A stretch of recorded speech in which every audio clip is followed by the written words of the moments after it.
कोकणचा निसर्ग आणि गणपती बाप्पा यांचं अतूट नातं दाखवणारं चौल येथील मुखरी गणपती मंदिर स्वयंभू असून त्याला 320 वर्षांचा इतिहास आहे।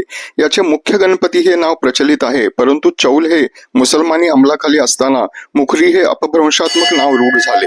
तर मुखरी नावाचा कोळ्याचा मुलगा संकटात सापडला, तो सुखरूप घरी आला तेव्हा छोटेसे मंदिर बांधून कोळ्याने नवस फेडला, त्यावरून याचे नाव मुखरी गणपती पडले, अशी ही आख्यायिका आहे। चौलमधील नागरिक संकष्टी, अंगारकी, गणेश जयंतीच्या उत्सवाला न चुकता मंदिरात येतात।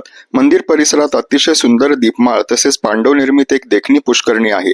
मंदिराचा परिसर निसर्गरम्य असल्याने व मंदिर रस्त्यावर असल्याने पर्यटकही मोठ्या संख्येने भेट देतात।